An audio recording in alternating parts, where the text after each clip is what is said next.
본문 39번 시편 95편을 교독하겠습니다. 오라 우리가 여호와께 노래하며 우리가 감사함으로 그 앞에 나아가며 여호와는 크신 하나님이시요 땅의 깊은 곳이 그의 손 안에 있으며 바다도 그의 것이라 그가 만드셨고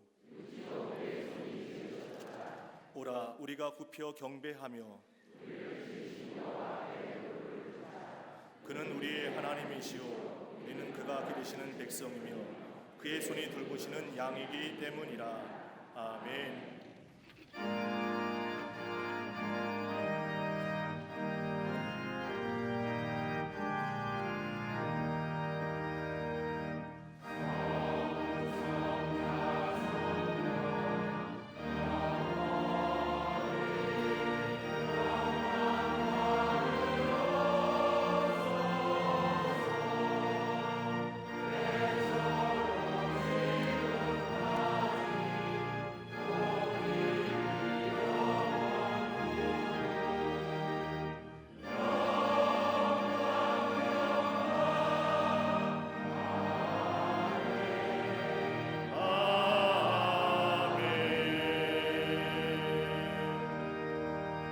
전능하사 천지를 만드신 하나님 아버지를 내가 믿사오며 그 외아들 우리 주 예수 그리스도를 믿사오니 이는 성령으로 잉태하사 동정녀 마리아에게 나시고 본디오 빌라도에게 고난을 받으사 십자가에 못 박혀 죽으시고 장사한 지 사흘 만에 죽은 자 가운데서 다시 살아나시며 하늘에 오르사 전능하신 하나님 우편에 앉아 계시다가 저리로서 산 자와 죽은 자를 심판하러 오시리라.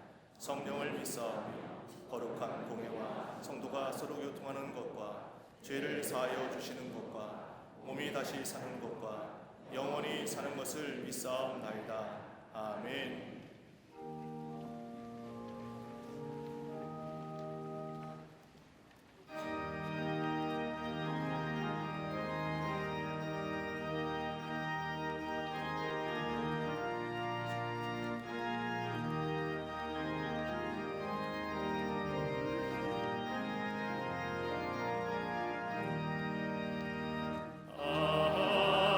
하나님의 은혜로 이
사랑과 은혜가 풍성하신 하나님 아버지, 2019년 마지막 주일에 저희를 주님 전으로 불러주시사 올 한 해 베풀어 주신 은혜에 감사하며 주님 안에서 한 해를 마무리할 수 있게 하심에 감사를 드립니다.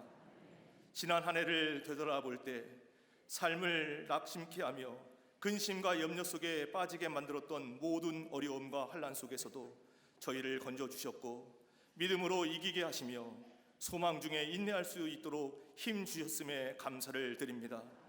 내년에도 성령님께서 예배마다 살려주셔서 온 성도가 그리스도의 보혈 앞에 선 참된 예배자가 되게 하시며 생명의 말씀과 찬양과 기도 가운데 하나님의 영광이 드러나게 하여 주시옵소서. 저희 인생의 생사화복이 주님의 은혜이건만 여전히 주의 은혜를 깨닫지 못하고 저희의 생각과 뜻대로 행한 일이 너무도 많았음을 회개하오니 주님 앞에 지은 모든 허물을 주의 보혈로 씻어주시고 주님 보시기에 부족함이 없는 정결한 자녀들 되게 하여 주시옵소서. 마지막 한 주간을 보내며 한 해 동안 받았던 하나님의 은혜와 사랑을 기억하고 힘들고 슬픈 시간까지도 하나님의 위로를 믿으며 조용히 참회의 기도를 드리는 모든 심령이 되게 하옵소서.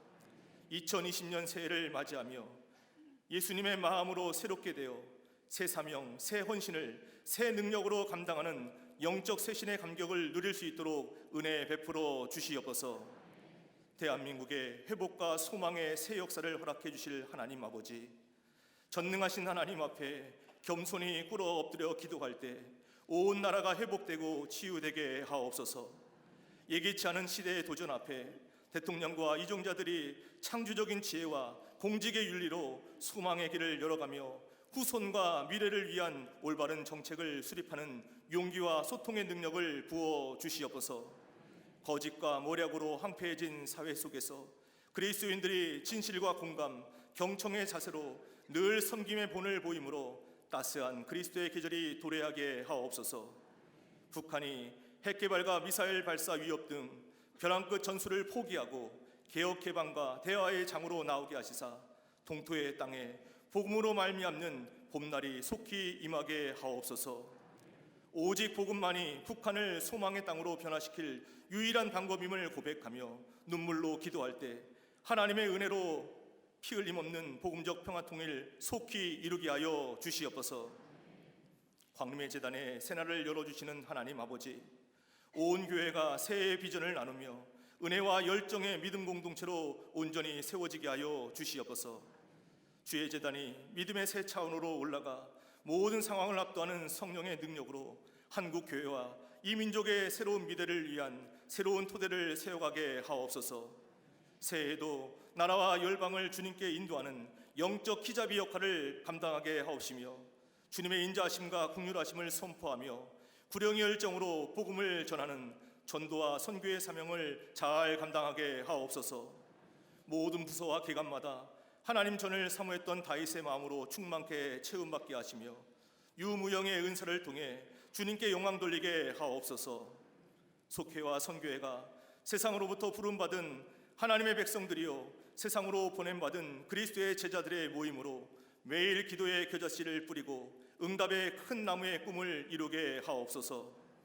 다음 세대를 세워가는 교회 학교와 샤이닝 키즈, 샤이닝 스쿨과 샤이닝 유스, 사랑부와 청년 선교국 청장년부를 축복하시사 올 한 해 주신 것을 기억하며 감사하고 내년에 주실 더 큰 은혜를 누리는 복된 삶이 되게 하옵소서.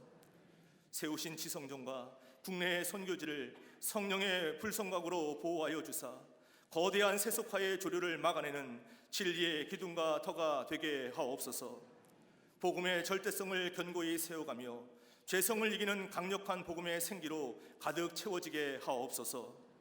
송구영신 예배를 통해 새해를 맞이하면서 측량할 수 없는 은혜의 대로를 예비하게 하사 온 교회 안에 성령의 샘솟는 능력으로 모든 묵은 것이 벗겨지고 개인과 가정과 교회 가운데 영혼의 새 옷으로 입히시는 영광스러운 은혜의 향연이 되게 하옵소서.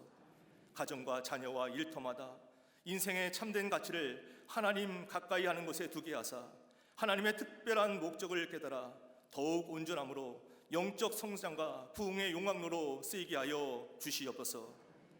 예수님의 심장과 목자의 심정으로 날마다 은혜의 보좌 앞으로 나가시는 감독님께 신원의 강건함을 더하시며 기도하실 때마다 이 땅에 무너진 곳이 세워지며 성도들에게는 십자가 사랑과 복음의 능력이 전해지게 하여 주시옵소서. 올 한 해 광림의재단과 한국교회 세계 선교를 위해 숨가쁘게 달려오신 담임 목사님의 신원을 강건케 하옵시고 강력한 영권과 하늘의 지혜를 덧입혀 주시사 내년에도 주님께 부여받은 시대적 사명을 넉넉히 감당하실 수 있도록 글로벌 리더십의 중심에 늘 세워 주시옵소서. 성령의 위로와 희종여이라는 참된 동역자들도 더하여 주옵소서. 오늘도 선포되는 절대 진리 앞에 인생의 무거운 짐을 전적으로 위탁하게 하사 은혜의 문이 활짝 열리는 것을 온전히 체험하는 모든 성도들 되게 하여 주시옵소서. 이 시간 함께 예배드리는 남교회와 서교회, 북교회와 해외 선교지, 영상으로 예배드리는 모든 성도들 가운데 하나님의 영광을 부으사 작은 자와 약한 자를 위대하고 강하게 만드시는 하나님의 능력이 나타나게 하옵소서. 병상에 있거나 여러 사정으로 함께 예배드리지 못하는 교우들에게도 동일한 은혜를 부어주시며 늘 주님 주시는 화평과 평안과 안전으로 인도하여 주시옵소서. 아름답게 주의 제단을 장식한 손길과 거룩한 예배를 위해 여러 모양으로 섬기는 이들을 축복하시사 저들의 헌신과 충성을 통해 주님의 나라가 확장되며 복음이 전파되고 교회가 든든히 서갈 수 있도록 역사하여 주시옵소서. 할렐루야로 주님의 신령한 임재를 찬양하는 갈릴리 성가대와 오케스트라의 찬양을 기뻐 받아 주시옵시며 찬양이 울려 퍼질 때 감사와 기쁨이 충만한 은혜의 진원지가 되게 하여 주시옵소서. 오늘도 저희 예배를 기뻐 받아 주시는 우리 주님 예수 그리스도의 이름으로 감사하며 간절히 기도드리옵나이다. 아멘. 하늘에 계신 아버지 이름 거룩하사 주님 나라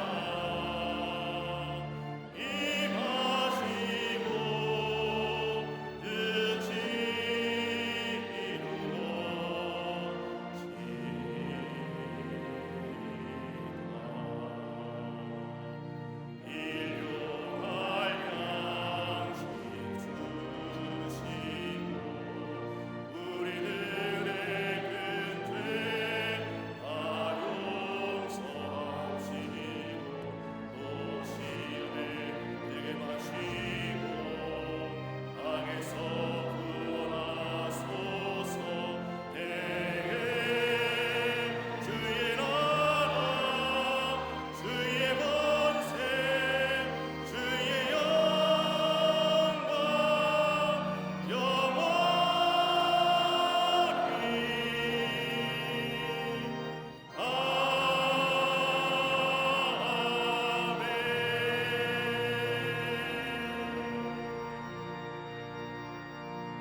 할렐루야. 거룩한 주일입니다. 특별히 오늘 주일은 2019년도를 보내는 송년 주일입니다. 이 거룩한 마지막 2019년 주일에 주의 전에 올라와 함께 예배한 우리 모든 광림의 교우들 위해 하나님의 은혜와 또 평강과 기쁨과 또 감사가 넘쳐나시기를 먼저 주의 이름으로 축원합니다. 앞뒤 전후 좌우 계신 분과 함께 인사하시겠습니다. 하나님은 사랑이십니다 라고 인사들 나누시기를 바랍니다.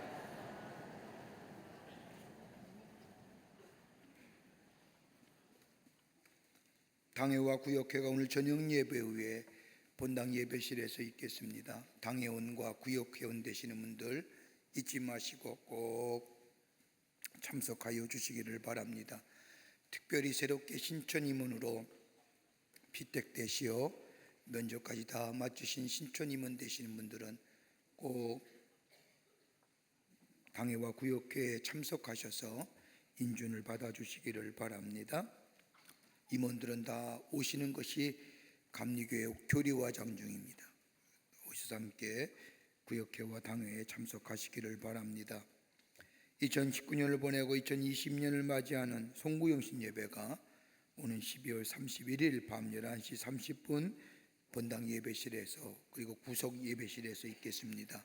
여러분 다 오셔서 가족과 함께 한 해를 예배로 마무리하고 새해를 예배로 맞이하는 귀한 시간들이 되시기를 바랍니다.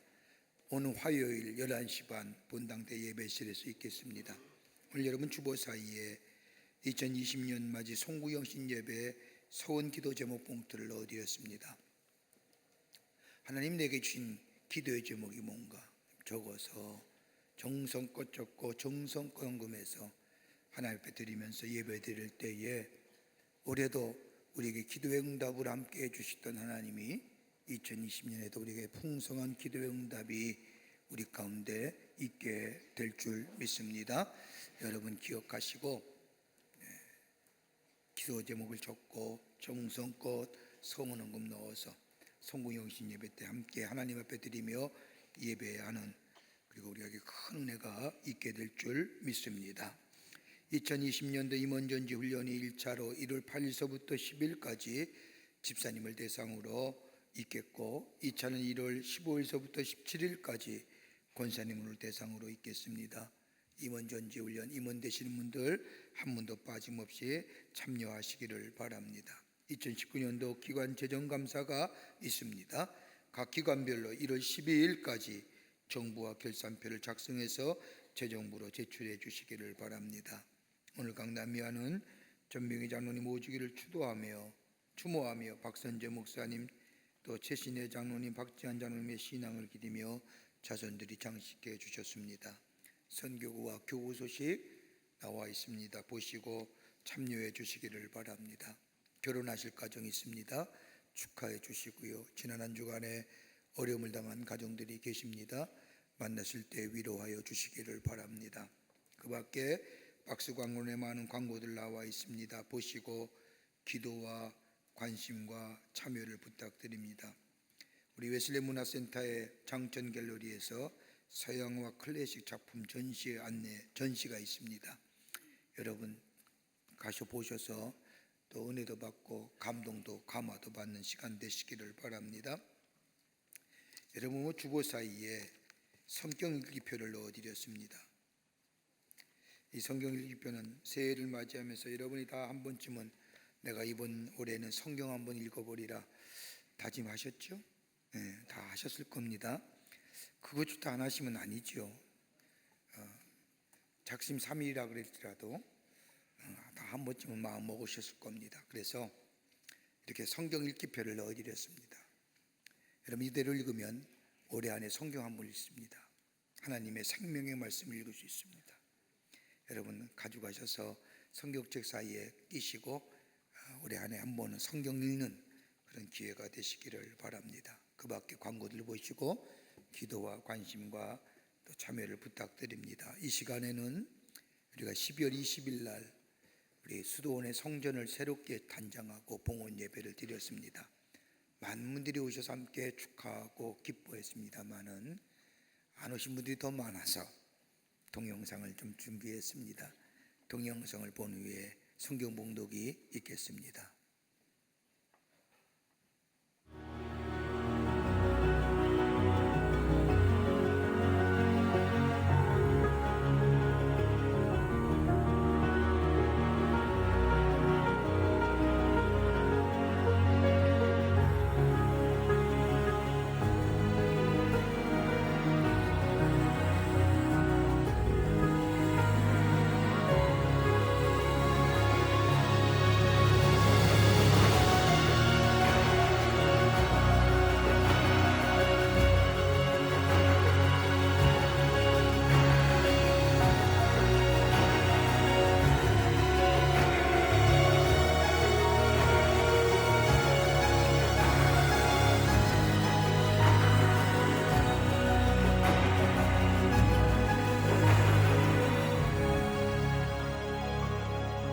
I know that leaders will come from all over the world for renewal and spiritual growth at this center, as they have to Quang Lim and its ministries for so many years. You've wanted to create this space and renovate this space so that men and women can come together to seek God and to be filled with His Spirit and to walk in deeper communion with Him. Indeed, this prayer center will be a place of hope. 今までも主にお使わせていただきましたが、これからもまたそこにお伺いして私たちの霊的な And the prayer mountain gives all who tread its path an opportunity to walk in the presence of God, who is our Creator, Redeemer, and Empowerer. May God richly bless you in all that you do, and thank you for being a witness and a light to so many of us around the world. God bless you.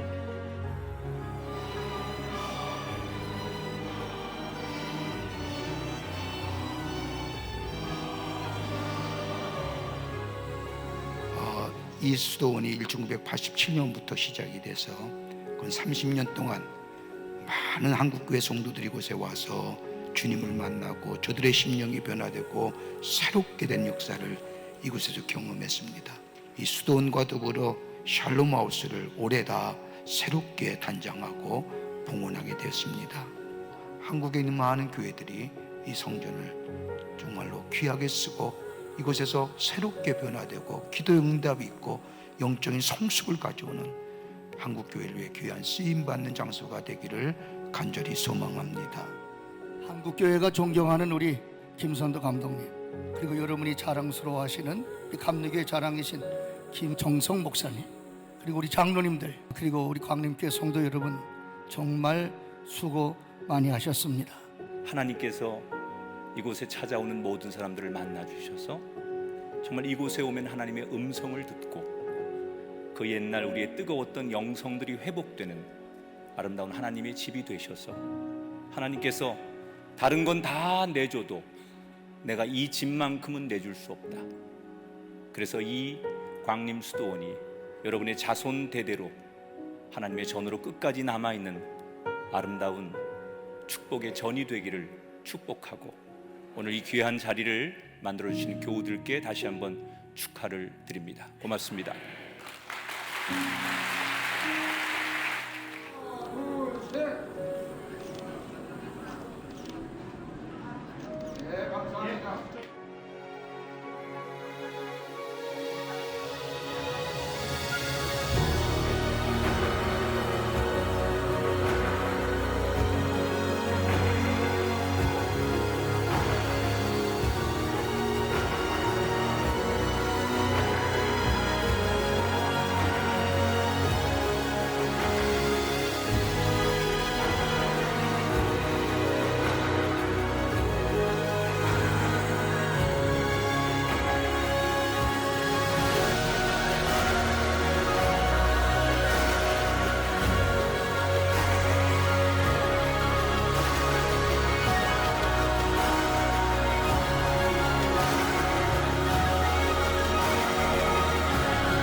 오늘 성경 말씀은 시편 23편 1절에서 6절까지입니다.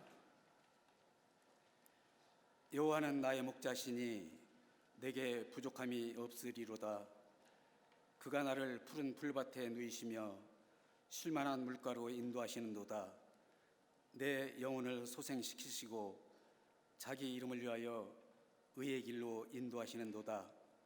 내가 사망의 음침한 골짜기로 다닐지라도 해를 두려워하지 않을 것은 주께서 나와 함께 하심이라.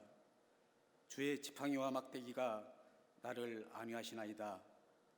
주께서 내 원수의 목전에서 내게 상을 차려주시고 기름을 내 머리에 부으셨으니 내 잔이 넘치나이다.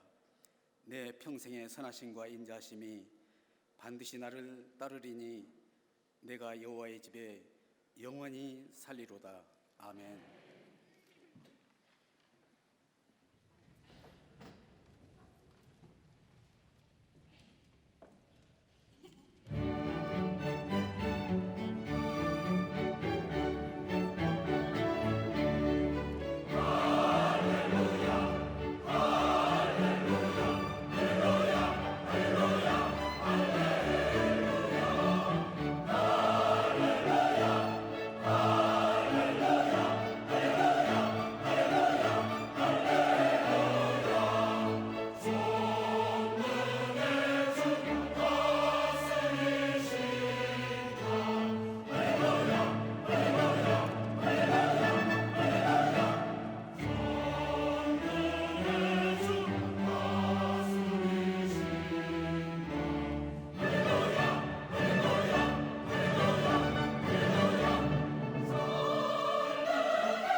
갈릴리 성가대와 오케스트라의 귀한 찬양 현대의 메시아 가운데 할렐루야의 송에 감사를 드립니다. 고맙습니다.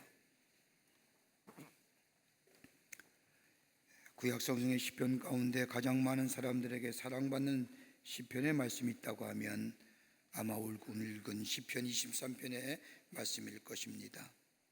기독교 2000년 역사 가운데 가장 많이 읽혀지고 또 가장 좋아하는 성경 구절이 시편 23편 말씀일 겁니다. 그래서 독일의 천학자 임마누엘 칸트는 시편 23편의 말씀에 관하여 고백하기를 내가 지금까지 읽었던 다른 모든 책들 중에서 시편 23편만큼 나에게 소망과 위로를 준 말씀은 없었더라고 고백할 정도로 시편 23편의 말씀을 읽을 때마다 우리의 마음에 격려와 위로와 그리고 소망을 주는 말씀 아마도 없을 것입니다. 그런데 오늘 본문의 말씀을 자세히 살펴보면 참 특이한 표현 방식들이 본절에 나와 있습니다. 오늘 시편의 저자는 다윗입니다. 다윗은 목동으로서 양을 치던 사람입니다. 이러한 경험을 바탕으로 하나님과 자신의 관계를 묘사한 말씀이 오늘 시편 23편의 말씀입니다. 근데 오늘 본문의 말씀을 자세히 들여다보면 나라고 하는 것, 내게라고 하는 1인칭 표현이 무려 14번이나 나옵니다. 여호와는 우리의 목자시니라고 표현한 것이 아니라 여호와는 나의 목자시니라고 말하며 더 나아가 하나님을 표현하거나 하나님을 나타내며 가리키는 말이 무려 7번이나 나타나져 있습니다. 그리고 시편 23편의 말씀은 하나님과 다윗의 개인적 깊은 관계를 나타낼 뿐만 아니라 다윗의 하나님을 향한 신앙 고백의 말씀이라 해도 과언이 아닙니다.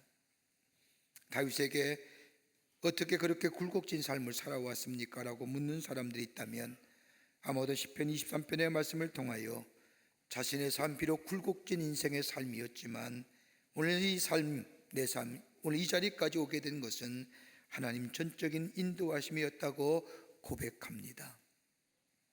권력이 나의 목자가 아니라 물질이 나의 목자가 아니라 오직 여호와 하나님이 나의 목자가 되셔서 나의 삶을 인도해 주셨다는 고백입니다. 다윗은 험난한 인생을 살았습니다. 다윗의 주변에 있는 사람들, 어떻게 보면 다윗 주변에 있는 사람들에게 있어서 다윗은 짐 같은 존재입니다. 다윗에게 행복이란 말은 사치였습니다. 또한 다윗에게서의 평안이라는 것은 꿈과 같은 것이었습니다. 그렇게 살았던 다윗이 자신의 삶은 전적인 하나님의 인도하심이요 은혜였다고 고백합니다. 하나님은 양과 같은 자신에게 목자였다고 고백할 뿐만 아니라 그 목자가 되어주시는 하나님으로 인하여 내 삶은 외롭지 않고 두렵거나 슬픔하거나 방황하거나 부족하지 않았다고 고백합니다. 이 고백이 어디에 있었을까요? 단 한마디, 하나님이 나의 목자가 되어주셔서 나의 삶을 인도해 주셨기 때문이라는 고백 속에서 찾을 수가 있습니다. 2019년 하나도 저물어 갑니다. 뒤돌아보면 참으로 많은 일들과 사건들이 우리 안에 있었음을 봅니다. 때로는 아픔도 있었고 슬픔도 있었고 우리를 하여금 절망케 하는 일도 있었습니다. 그럼에도 불구하고 한 해의 삶을 뒤돌아보면서 오늘 송년주일을 보내며 하나님 앞에 예배하는 이 시간, 우리들의 하나님을 향한 고백이 어떤 것일까요? 아마 모두가 다 같은 마음일 겁니다. 하나님이 나의 삶을 인도해 주셨습니다 라고 하는 겁니다. 한 해를 마무리하는 이 송년주일, 우리의 삶의 여정 가운데 그리고 우리의 배후에 계신 하나님을 다시금 찬양하며 한 해의 마지막 주일이 되기를 바라면서 하나님은 다윗을 어떻게 인도하셨는가, 본문의 말씀을 다시 한번 살펴보면서 함께 은혜를 나누며 우리의 신앙의 고백이 있기를 간절히 소망합니다. 첫째는 참된 평안으로 인도해 주셨다는 겁니다.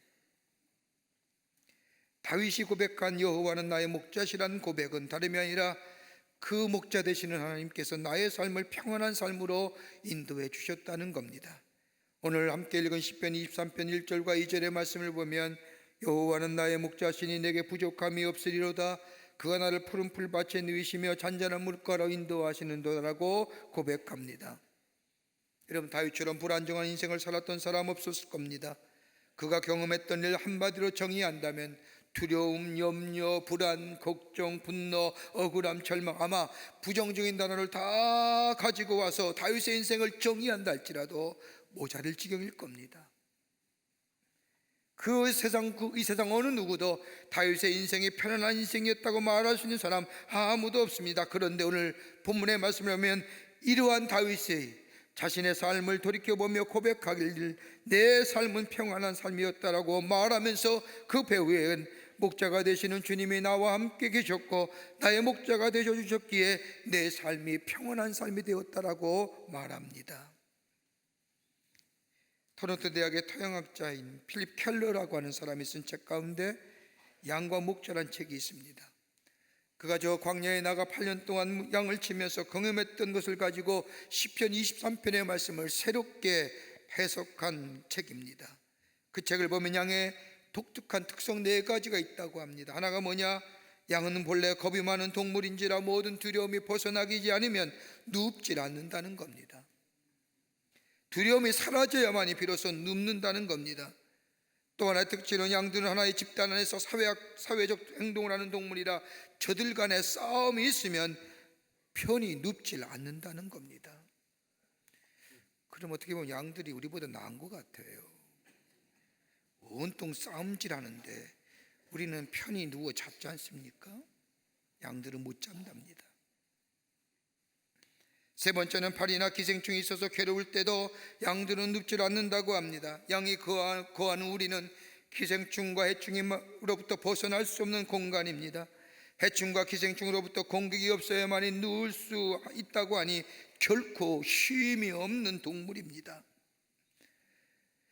이 양들에게가 많은 해충들이 있는데 여름이 되면 여러 종류의 파리나 해충이 양의 털에 붙여 기생하는데 그 가운데 가장 위험한 해충 하나가 코파리라고 하는 해충이랍니다.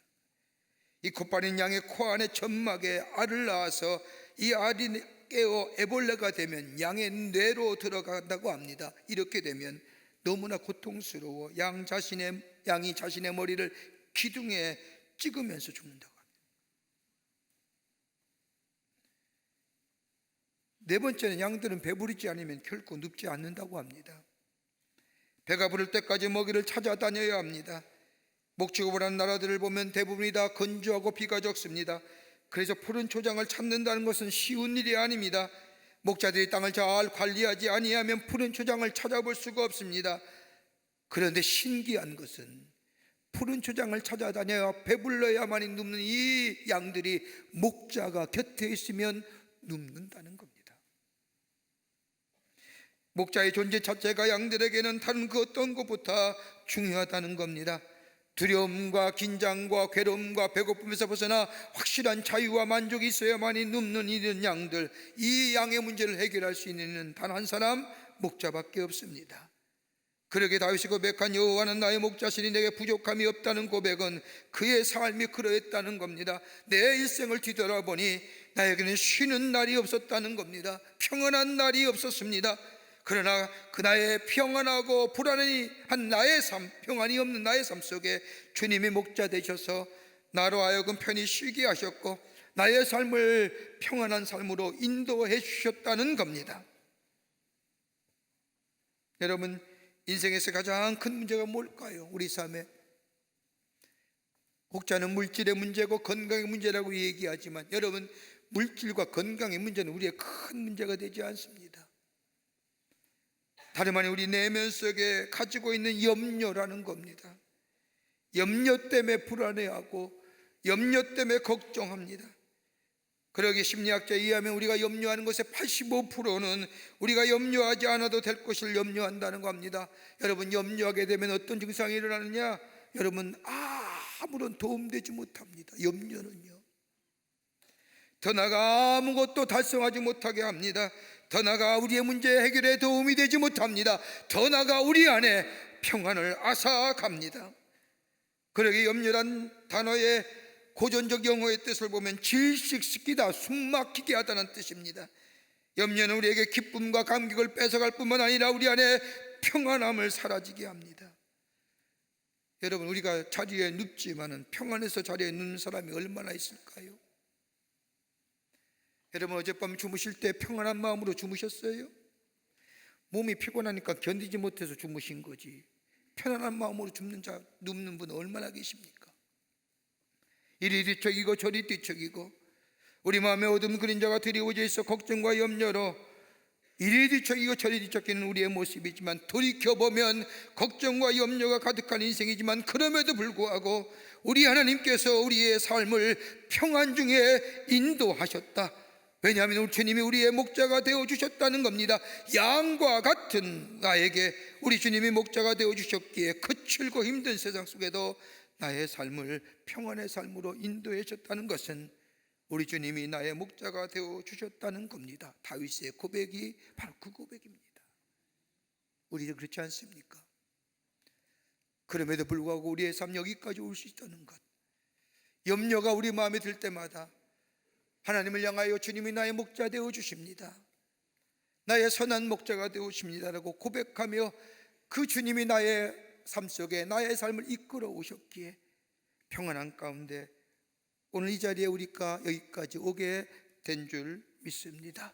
그 하나님을 향하여 주님이 나의 목자 된다고 고백하게 될 때에 주님은 우리의 삶 속에 새로운 미래를 여시고 새로운 축복으로 예비하시며 그 축복의 길을 열어주시는 놀라운 은혜가 우리 가운데 있게 될 줄 믿습니다. 두 번째는 하나님의 보호하심이 함께 하셨다는 고백입니다. 본문 23편 3절과 4절의 말씀을 보면 내 영혼을 소생시키시고 자기 이름을 위하여 의의 길로 인도하시는도다. 내가 사망의 음침한 골짜기를 다닐지라도 해를 두려워하지 않을 것은 주의 지팡이와 막대기가 나를 안위하시나이다. 목자가 되어주시는 주님께서 내 자신의 영혼을 소생시켰을 뿐만 아니라 사망의 음침한 골짜기를 다닐지라도 선한 목자가 되어주셔서 나를 지켜주셨다는 겁니다. 여러분, 여기서 말하는 사망의 음침한 골짜기는 히브리 말로 짤마웨트라고 말하는데 깊은 어둠, 사망의 다른 말로 하면 어둠의 깊은 골짜기를 말합니다. 필립 켈러라는 교수에 의하면 양은 시력이 나빠서 습관에 의해서 살아가는 동물이라는 겁니다. 여러분, 양의 위험은 외부에서 오는 것이 아니라 양 자체가 가지는 습관과 속성 때문에 만들어진 위험이 더 많다는 겁니다. 여러분, 양에게서 가장 치명적인 것은 양이 뒤집어질 때에 팔과 다리가 하늘을 향해 있을 때에 가장 위험하다고 합니다. 이럴 때 양은 스스로 일어나지 못한다고 합니다. 양의 팔과 다리가 하늘을 향해 있을 때에 양의 위에 가스가 차고 혈액의 공급이 막히고 햇빛이 그 위에 내리쬐게 되면 양은 수십 시간 안에 죽고 만다는 겁니다. 여러분, 성경에서 말하는 선한 목자가 어떤 목자일까요? 양심이 있고 마음이 착하고 도덕적인 옳은 사람을 가리켜 선한 목자라고 얘기하지 않습니다. 예수님이 말씀하신 선한 목자의 의미는 양을 잘 알아서 양을 부지런히 돌보는 자가 선한 목자고, 신실하고 성실하게 돌보는 자가 선한 목자입니다. 양이 어떻게 돌아봐야 하는 이가 목자고 선한 목자입니다. 그러기에 다윗이 주님이 나의 선한 목자가 되어주신다는 이 고백은 하나님께서 선한 목자가 되어주셔서 나의 삶을 부지런히 돌보아 주셨다는 겁니다. 마치 양처럼 사지가 하늘 향해 스스로 일어설 수 없는 좌절과 절망의 상태에서 나를 일으키시고 세워 주셨다는 겁니다. 여러분, 양이 어느 때 뒤집어지느냐, 넘어지느냐, 양이 편안한 것, 안전한 것을 좋아하기에 약간의 움푹파온 곳에 있으면 그곳에 기대다가 기대온 뒤집어진다는 겁니다. 또 양은 자기 배 털에 많은 배설물과 좋지 못한 것이 묻으면 그 무게를 견디지 못해서 주저앉으며 뒤집어진다는 겁니다. 여러분, 양의 털을 깎는 것이 단순히 그 털을 팔아서 수익을 얻는 것이 아니라 위생의 목적인 것. 이럴 때 목자는 열심히 양들을 돌보며 양을 일으켜 세워줍니다. 그게 소생시키시고 회복시켜준다는 겁니다. 그리고 양들이 넘어졌던 웅덩이를 메꾸어줍니다. 양의 털을 깎아줌으로 인하여 양들의 짐을 더 가볍게 해줍니다. 양들이 살이 쪄서 자주 넘어진다고 생각하면 목자는 일부러 저 높은 산지로 양들을 인도하여 양들에게 쓸데없는 살들을 빼게 한다는 겁니다.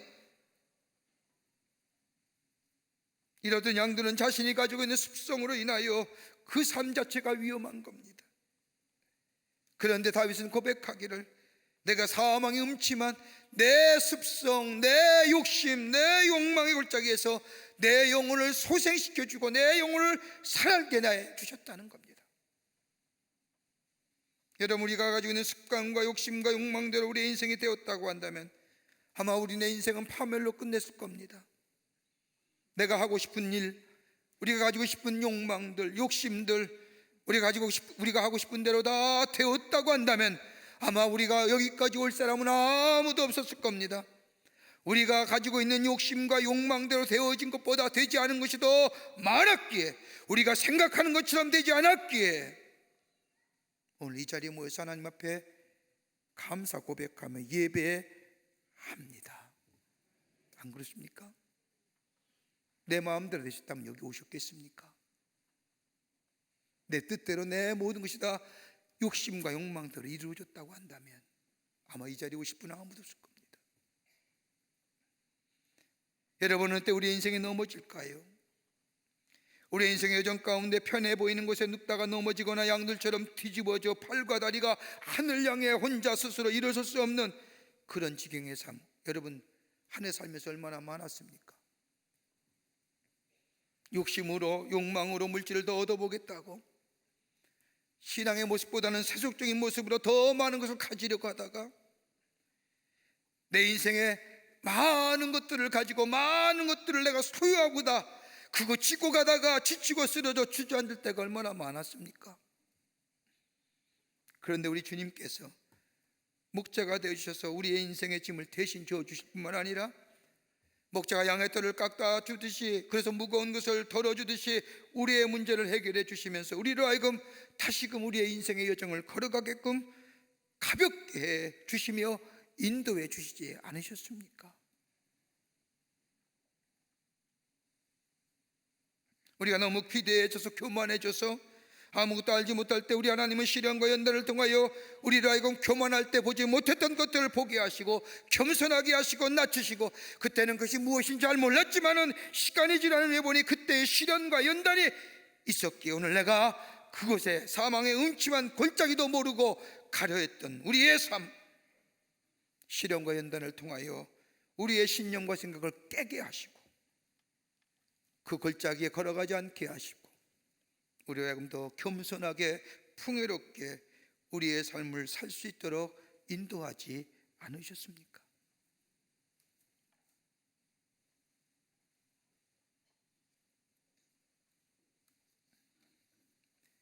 그러기에 하나님이 나의 습관과 본성 그대로 두었으면 여기까지 올 수 없었다고 다윗은 고백합니다. 하나님 나의 선한 목자가 되어주셨기에 내가 비록 내 욕심과 내 습성대로 사망의 음침한 골짜기를 따라갈지라도 우리 주님은 주의 막대기로 안위하시고 때로는 쳐서 시련과 연단을 통하여 내 신념과 내 고집대로 살지 않도록 꺾으시고 우리의 삶을 풍요롭게 인도하셔서 오늘 여기까지 오게 하셨다고 다윗은 고백하고 있습니다. 중국의 모태 땅에 다스린 때에 지하교회의 지도자였던 왕명 차오 목사님이라는 분이 계십니다. 예수를 믿는다는 이유 하나로 무려 지하 감옥에 19년이나 갇힙니다.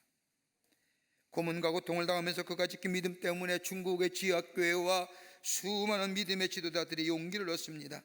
그런데 그가 나이가 많아지고 쇠하여지자 더 이상 이 목사님을 가둘 필요성을 느끼지 않았던 중국의 공산당이 목사님을 석방합니다. 석방되었을 때에 라베이라고 하는 인도 출신의 선교사가 찾아와 묻습니다. 목사님, 어떻게 그 고독과 절망, 그 고문과 그 고난의 시간을 견딜 수 있었습니까? 어떻게 이겨내셨습니까? 그때 목사님의 손은 고문의 상처로 인하여 비틀어져 있었고 몸은 쇠하여질 대로 쇠하여졌고 죄취하고 보잘것없는 모습입니다. 목사님의 사모님은 이 목사님으로 인하여 충격을 받아서 눈이 멀어버렸습니다. 앞을 보지 못하는 아내의 손을 꽉 잡은 목사님의 얼굴, 그 사모님의 얼굴엔 평안함이 넘치는 겁니다. 이라비 선교사의 질문을 받은 목사님 환한 미소를 지으면서 자신이 늘 부렸던 찬송가를 부르기 시작합니다. 나의 갈 길 다가도록 예수 인도하시니 내 주 안에 있는 국률 어찌 의심하리요. 믿음으로 사는 자는 하늘 위로 받겠네. 무슨 일을 만나든지 만사 형통하리라. 무슨 일을 만나든지 만사 형통하리라. 이 찬송을 부르는 목사님이 이렇게 얘기합니다. 저는 감옥에서 이 찬송을 한시라도 잊어본 적이 없습니다. 이 찬송가의 가사처럼 찬송을 부를 때 나의 마음에 하나님의 위로가 임했습니다. 믿음으로 사는 자는 하늘 위로 받겠네. 하나님이 나와 함께 하셨습니다. 그 주님과 매일 함께 하기에 19년 동안이나 저는 정말로 행복했습니다. 주님과 동행하는 기쁨, 나는 감옥에서 누릴 수가 있었습니다. 이것이 오랜 고통과 고문 그리고 외로움과 시련 속에서 이길 수 있는 힘이 되었습니다. 사랑하는 성도 여러분, 한 해를 보내면서 지나온 시간들 주님의 인도하심이 있었기에 오늘 이 자리에 우리가 있는 것은 아닌지요. 다윗의 삶을 인도하신 주님께서 오늘 우리의 삶을 인도해 주셨습니다. 한 해를 보내면서 우리 안에 억울함과 괴로움의 잔상들만 가득해 남아 있습니까? 그러나 생각을 조금 뒤돌아보면, 기억을 조금 뒤돌아서 나를 붙들어 주시고 나를 넘어지지 않게 받쳐주시고 여기까지 오신 그 하나님의 은혜를 생각하면 선한 목자 되신 하나님이 보입니다. 내 습성과 내 욕망대로 내 뜻대로 살지 않도록 막아주시고 나의 삶을 풍성한 삶으로 인도해 주신 내 인생의 여정에 찾아와 모든 위기들을 몰아가시고 지키시고 보호해 주신 그 선한 목자 되신 나의 삶을 인도해 주신 보호해 주신 그 하나님 앞에 감사의 고백이 우리 가운데 있게 될 때에 하나님은 2020년이라는 새로운 한 해를 우리에게 선물로 또 인도하심과 보호하심의 약속을 우리에게 허락해 주실 줄을 믿습니다.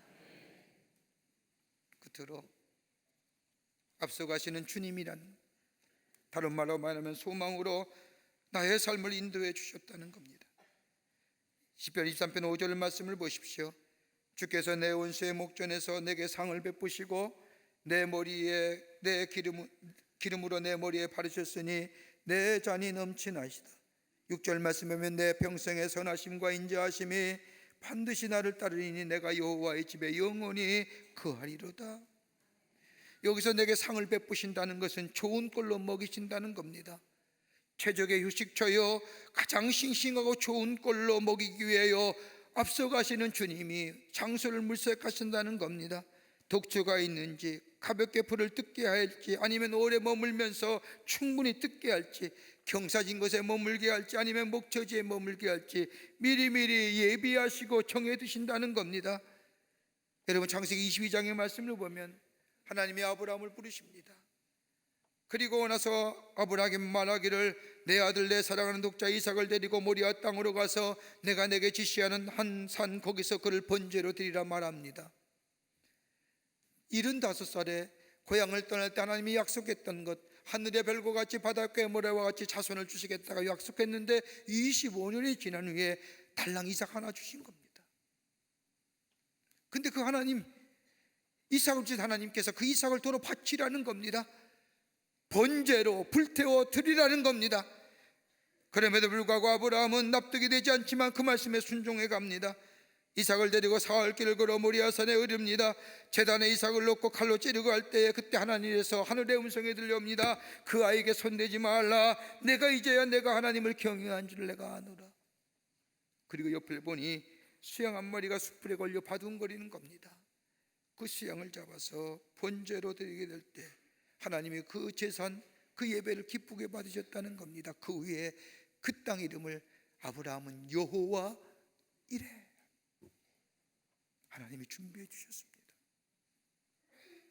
하나님이 예배해 주셨습니다. 다윗의 삶이 그러했다는 겁니다. 하나님이 예비하신, 하나님이 준비하신, 하나님이 약속하신 것을 소망으로 바라보며 주님 손 붙잡고 나갔다는 겁니다. 여러분, 인생을 행복하게 살려고 하면 적어도 세 가지 것이 우리에게 비서야 됩니다. 물질이, 건강이 많고 적음이 아닙니다. 그것은 우리의 행복과는 전혀 관계없습니다. 그 첫 번째는 뭐냐? 편안함입니다. 평안함이 없을 때 우리의 인생은 행복하다고 말할 수 없습니다. 내가 원하는 모든 조건이 충족되었다고 하십시다. 그런데 마음에 평안이 없다면 그 삶은 행복한 삶이 아닙니다. 내 마음에 평안이 없으면 행복할 수가 없습니다. 근데 이 평안은 어디서 오느냐? 다름이 아니라 믿음입니다. 하나님을 향한 확실한 믿음, 하나님이 계획하시고 목적이 있으니 나를 이 땅에 보내신 것에 대한 확실한 믿음, 그리고 하나님의 사랑에 대한 확실한 믿음. 바울이 로마서 8장 39절에 고백했던 것처럼 다른 어떤 피조물이라도 우리를 우리 주 예수 그리스도 안에 있는 하나님의 사랑에서 끊을 수 없다고 하는 이 믿음. 내가 죄인 되었을 때, 내가 연약했을 때, 내가 주님과 원수 되었을 때에 나를 포기하지 아니하고 하나밖에 없는 당신의 아들을 이 땅에 보내주셔서 나를 위하여 십자가에 달려 돌아가신 그 하나님의 사랑, 그것에 대한 확실한 믿음. 지식이 많아지고 생활의 여유가 많아지고 경험이 많아지고 지위가 높아지더라도요, 이런 사람들은요 절대로 마음이 높아지지 않습니다.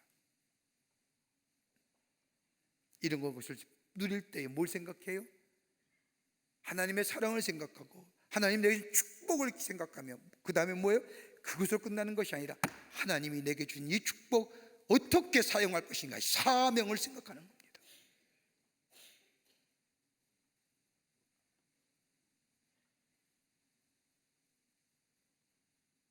고난이 찾아오고 시련이 찾아와도 낙심하고 절망하지 않습니다. 왜요? 하나님의 사랑을 믿기 때문에. 또 하나 있습니다. 행복한 사람들라면 기쁨이 있어야 됩니다. 세상에 기뻐할 일이 있습니까? 여러분, 세상에 주는 기쁨은 오늘의 기쁨이지 내일의 기쁨이 되지 못하지 않습니까? 영원합니까? 여러분, 여러분이 자녀 처음엔 태어났을 때 얼마나 기뻤습니까? 세상을 다 가진 듯 했지요. 지금도 아직도 그런 마음이 있습니까? 다가가면 피하진 않습니까? 징그럽다고는 하지 않습니까? 여러분, 시련과 고난을 많이 겪은 사람의 공통점이 뭐냐? 감정의 표현이 없습니다. 이러한 사람들이 다른 사람이 기뻐하는 것을 보면 에헤이, 얼마 뒤에 저것이 슬픔이 변할 텐데 냉소적이 돼요. 슬퍼하는 사람 보면 뭐 세상 사는 것이 다 슬픔이지 라고 얘기합니다. 왜요? 기쁨이 없잖아요. 기쁨이 없다는 건 뭐예요? 내 삶 속에 사랑이 고갈되는 거예요. 사랑이 고갈되면 기쁨 없어요. 가끔 보면 자신보다 덩치 큰 아이를 조그마한 어체구의 어머니가 업거나 안고 갑니다. 그런데 이상한 것은 그 덩치 큰 아이를 안고 가면서 결코 힘들지 않다고 얘기합니다. 아니, 힘들다고 얘기한 사람 본 적이 없습니다. 그 무거운 아이를 안고 가면서도 그 아이가 한 번이라도 자신을 향해 웃어주면 세상에 가장 행복한 표정을 지으며 낑낑거리고 안고 갑니다. 여러분, 그러다 보니 어머니들 보십시오. 한결같이 팔뚝이 굵습니다. 정작 어머니는 굵은 줄 모릅니다. 아니, 굵어가는 줄 모릅니다. 왜요? 기쁨이 있으니까. 내가 정말로 사랑하는 사람이 있구나 하고 느낄 때 기쁨이 있는 겁니다. 또 하나 있습니다. 의미입니다. 인간은 의미를 추구하는 존재입니다. 아무리 좋은 일, 유익한 일이 있다 하더라도 의미가 없으면 삶은 공허해집니다. 의미가 없는 것을 추구하면 짐승과 같습니다. 잠시 즐길 수는 있을지 모르지만 지속할 수 없습니다. 그러나 하는 일에 의미가 있고 가치가 있다고 하면 힘이 들고 어렵다 할지라도 그거 이겨내며 담대히 해나갑니다. 오스트리아 출신의 심리학자인 빅터 프랭클이라고 하는 사람이 로고테라피라고 하는 상담 이론을 만들었습니다. 이 상담 이론은 의미요법이라는 의미로 해석이 돼서 사용되고 있습니다. 빅터 프랭클린이 저 폴란드의 9시 수용소에 유태인한 이유 때문에 갇혔을 때에 그가 그것에서 보고 경험한 것이 뭐냐? 그 죽음의 문전 앞에서 언제 어느 때에 한 줌의 가스로 사달지 못한 인생의 절박함 앞에서 살아나는 사람이 있는데, 살아나는 사람이 어떤 사람이냐? 조사해봤더니 다 삶의 의미를 가지고 사는 사람이었다.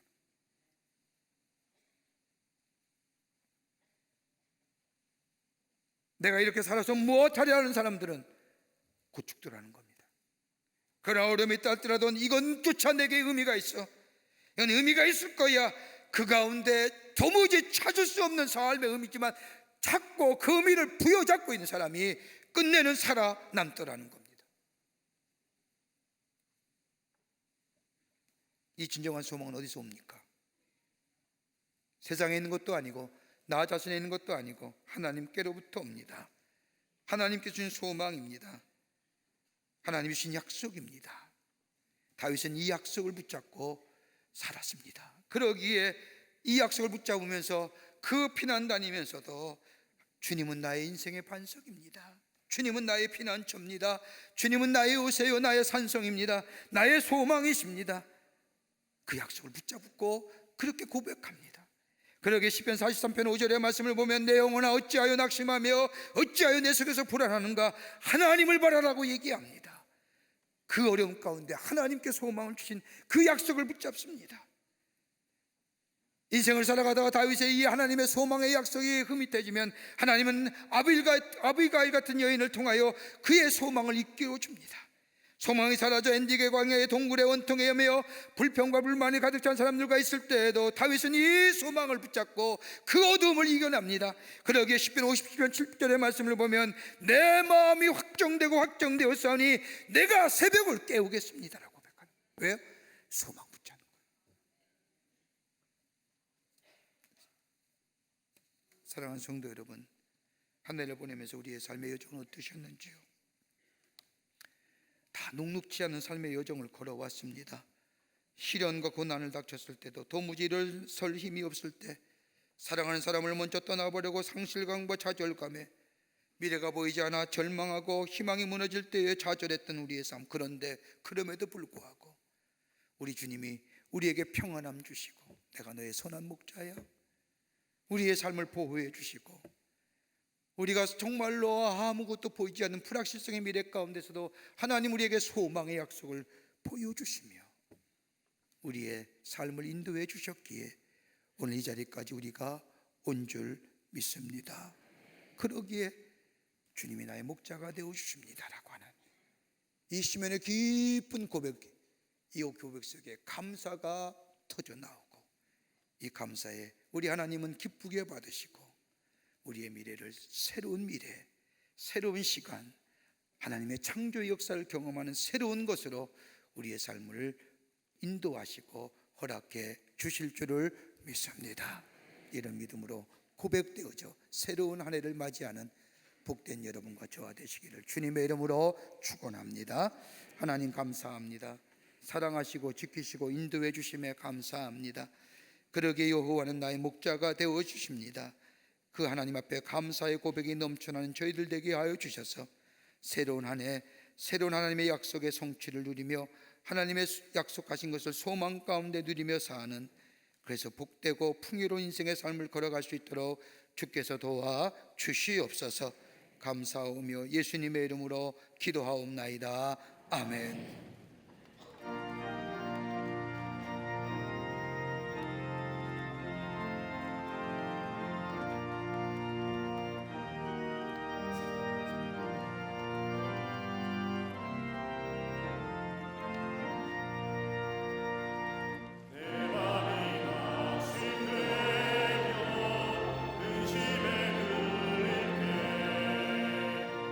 주께서 내게 오사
2019년을 보내며 우리의 마음과 정성을 모아서 하나님 앞에 예배합니다. 우리 예배를 기쁘게 받으시고 하늘문을 활짝 열어주시사 하늘의 놀라운 은혜와 하늘의 평강과 기쁨이 넘쳐나는 이 시간 되게 하여 주시옵소서. 하나님 앞에 예배드리며 귀한 힘을 성별하여 주님 앞에 봉헌합니다. 저희들의 믿음, 주님 사랑의 마음 정성껏 담아 주께 드리오니 받으시고 하나님 나라의 확장을 위해 귀하게 쓰임받게 하여 주시며 이 예물이 쓰일 때마다 예수 그리스도의 진리와 생명 되시는 놀라운 복음의 역사가 만방에 선포되고 믿는 자가 많아지는 역사가 나타나게 도와 주시옵소서. 드린 손길 위에 축복해 주시고 저들의 삶과 가정과 기업과 하시는 일 위에 형용할 수 없는 하나님의 은혜와 축복이 임하게 하여 주시옵소서. 하나님, 이 나라와 이 백성 이 민족 위에 주의 주시는 샬롬의 축복이 임하게 하시고 나눔과 분쟁과 갈등과 아버지의 부정적인 것은 다 물러가게 하여 주시고 하나됨의 역사를 통하여 하나님의 주신 축복을 향하여 나아가는 이 나라 이 백성 이 민족 되게 도와 주시옵소서. 나라 안에는 정의와 공의가 물과 하수같이 흐르는 나라 되기를 원합니다. 주님 허락하여 주시옵소서. 돌아오는 명예는 우리 안에 더 큰 은혜와 하나님 주시는 평강의 삶이 넘쳐나는 이 백성과 이 나라 되게 역사하여 주시옵소서. 성령이 우리와 늘 동행하시고 인도하여 주시옵기를 원하오면서 예수님의 이름으로 기도하옵나이다. 아멘.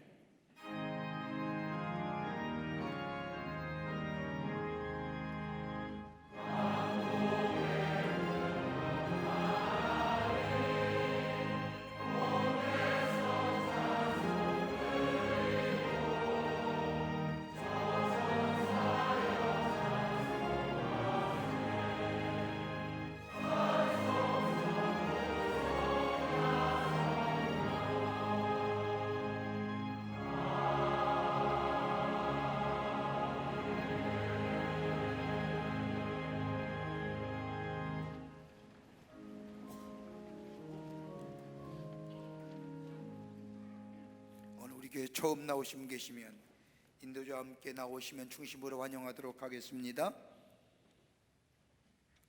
온타임 1호로가 나왔습니다. 여러분 나가시다 하나씩 구입하셔서 하루를 말씀으로 여는 귀한 말씀의 묵상집이 되기를 바랍니다. 또한 뉴스레터가 나왔습니다. 지난 2주간의 교회에 있었던 소식을 담았습니다.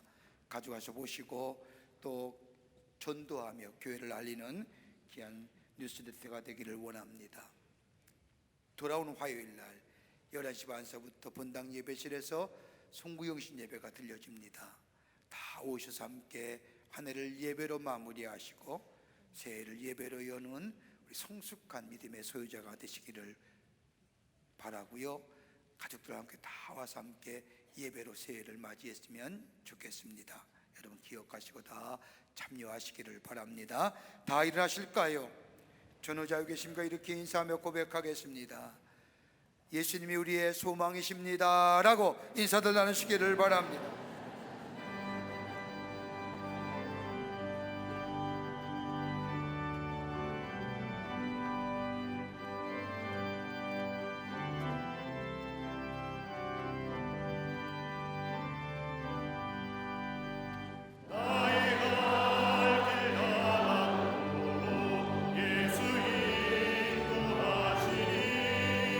내 주 아래 있는 그는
지금 우리 주 예수 그리스도의 크신 은혜와 하나님 아버지의 한량없으신 사랑하심과 성령님의 인도하심이 오늘 2019년 마지막 송년주일을 맞이하여 주의 전에 올라와 하나님 앞에 예배하며 여호와 하나님이 나의 목자가 되어주셔서 오늘 이 자리까지 오게 하심에 감사합니다라고 하나님 앞에 깊은 감사와 더불어 예배하며 주의 주신 약속을 붙잡고 다시금 힘 얻어서 저 세상을 향하여 나아가는 우리 모든 사랑하는 광림의 권속들과 영상을 통하여 하나님 앞에 예배드리는 한국교회 성도들과 그 밖에 흩어져 있는 당신의 거룩한 백성들 위해 주께서 지금으로부터 영원토록 함께 하시기를 간절히 축원하옵나이다.